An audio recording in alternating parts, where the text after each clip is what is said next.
Hi everyone, Sherry here. Just trying to do a little update on the video that I had posted earlier about the Legit Kit book.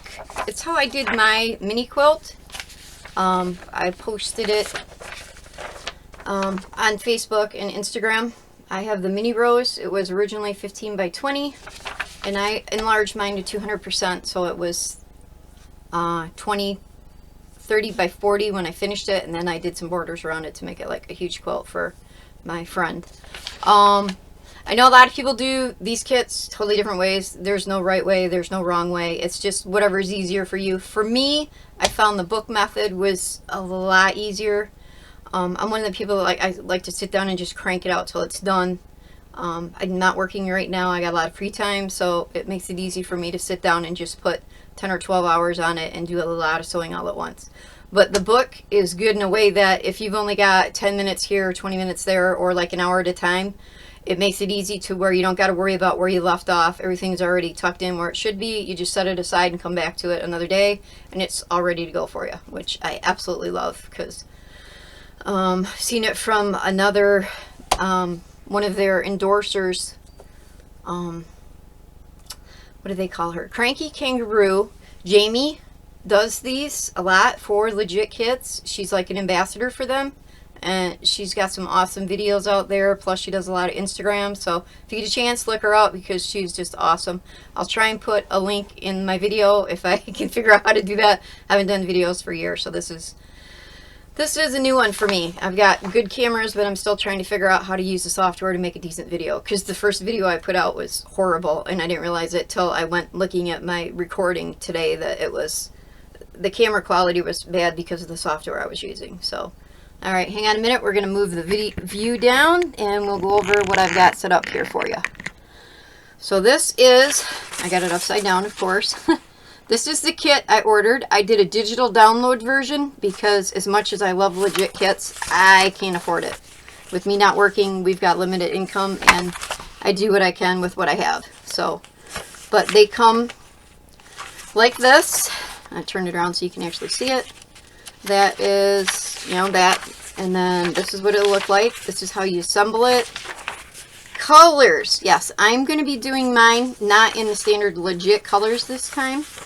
I'm making it for my stepdaughter, for her mother that passed away unexpectedly right now.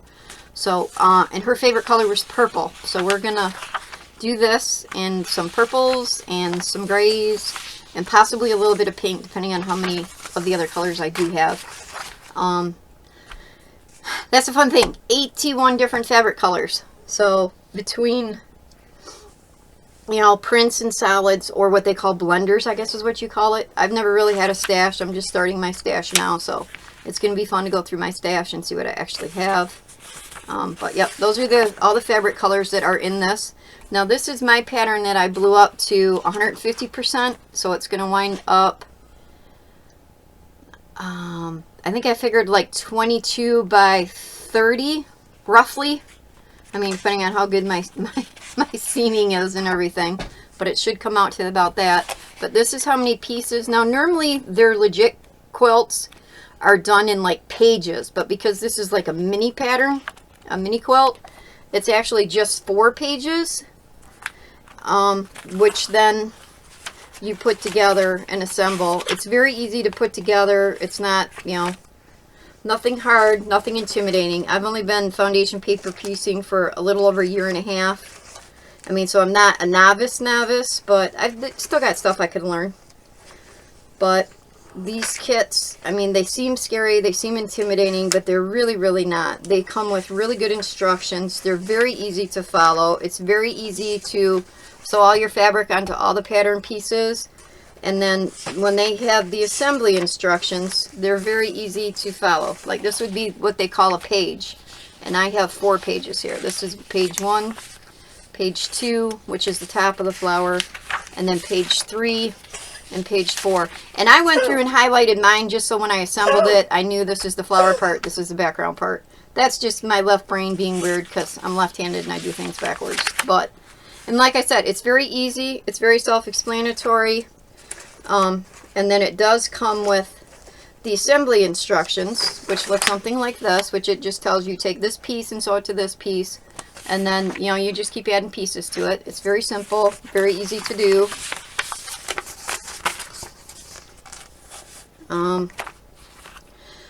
And like I said, it's just a lot of, you know, paper, foundation paper piecing, which it's not hard, it's not scary. You just do it one piece at a time. Like this, you know, granted these are big pieces. So my original pattern pieces are here. This would be original size. And, you know, like some of them have one piece of fabric, and then some of them might have 5, and some of them might have, you know, 7 or 8 of them, depending on the size. Now this is the full size of the 15 by 20, so obviously these are a lot smaller than these. This is why I did mine bigger, because I just wanted to not so many little pieces. But either way, whether you do small version or big version, they're still very easy to follow. They've got all the little markings on them to where you line up each piece together, and they go together beautifully. There's no issues with getting everything lined up. And then what I meant by book, which I still got to go through my fabric stash, but this is book 1, this is book 2, and like I showed in my earlier video, I just went through and used the cut guides and attached my color guides with the fabric, which if you look on here, the description of what each fabric is, which this won't work for me the second go around because I'm not matching these colors, but I'm still going to use them because it's still the same letters, it still fits the thing. So that's a nice thing with the digital download also, is I can make this quilt multiple times. I can make it bigger, I can make it smaller, I can make it the size it comes, which is the 15 by 20. I tend to modify my patterns quite a bit, so it's nice to get a digital version of it. Which, even if I bought the quilt kit, I would probably try and get the digital version because I just love to play with the patterns. I mean, and I love their patterns because they're really cool. So I'm just kind of waiting for the dragon, because that's probably going to be my next kit from them. Will be the dragon, because I absolutely think the dragon they've been teasing us about on Instagram and Facebook, it's pretty cool looking. So, and I'm definitely a dragon person. So, but this is where we're at so far. I've still got to go through my little fabric collection back here behind me, and then once I go through them, and I've got to find 81 fabrics that I'm happy with, and they match pretty good, and I get a good color range from light to dark like this rose calls for, and then I'll get started on that and kind of walk you through how I use the book and these pattern pieces to assemble my little rose, because it wasn't so little, but I absolutely love it. It went together easy, very easy to do. I mean, you don't gotta be, don't panic. If you've never done foundation paper piecing, just, you know, it's not that hard. They're, you know, very simple. One of the ladies that I watch all the time, Tiffany's Quilting Life, she's doing their Legit Kit Skulliver right now, and she's doing it from start to finish, and she's what she calls herself a beginner. Because she doesn't really do foundation paper piecing much, but they approached her about doing a quilt, and she loves Skulliver, so she's doing Skulliver. So that would be, if you get a chance, get onto YouTube and find her. She's very good quilter, awesome. She even does she's got her own long arm at home, so between the assembling her own quilt tops, and she does a lot of quilting. So she's just somebody very fun to watch. And so if you get a chance, look her up on YouTube, watch, you know, her videos, because she's very fun to watch. Very down to earth, nice lady.